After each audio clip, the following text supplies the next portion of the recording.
Baada ya matokeo ambayo amepata Simba Sports Club leo, tafsiri ambayo inaweza ikawa ni nyepesi kidogo, tunasema tusubiri dabi ya Kariakoo dhidi ya Young Africans.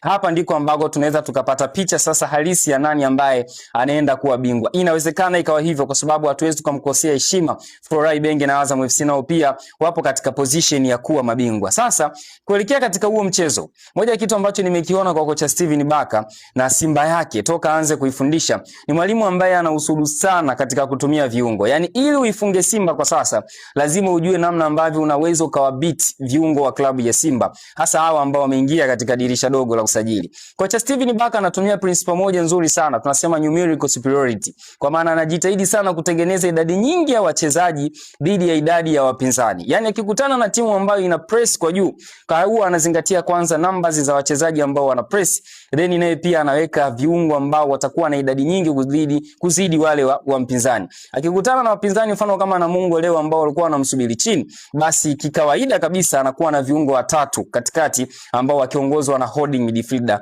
hasa Yusuf Kagoma au mara nyingine akicheza hata Alassane Kante. Sasa kitu ambacho kimebadilika sana kwenye 2 games ambazo Simba wamecheza hapa recently ni kuona viungo hawa washambuliaji wa Simba wamekuwa sio wale tena ambao wana stick katika eneo, yani wanausubiri mpira katika eneo lake tu lile halisia. Mfano Anicet Ura kwa sasa hivi ana receive mpira hadi katikati ya uwanja. Anicet Ura ana receive mpira karibu na zone 14. Mwangalie Libasa Geye, njoo kwa Yusuf Kagoma. Kuna muda unaweza kumtazama uwanjani ukadhani anacheza kama attacking midfielder. Kuna muda ukimtazama Chama unaweza kaisi anacheza kama holding midfielder. Yani tafsiri nyepesi ni kwamba ni viungo ambao kwa sasa hivi hawatulii katika eneo moja. Target ni katika kupoteza ile concentration ya wapinzani na kupunguza zile man to man marking ambazo nadhani kocha Steven Baka ameziona hawa viungo wake wamekuwa wakifanywa sana, lakini kusimplify ile ball circulation ya timu, kwa sababu Simba akiwa anacheza anaanzisha mashambulizi, akipiga tu mpira mrefu ni ngumu sana hiyo build up ya Simba kuweza kufanikiwa.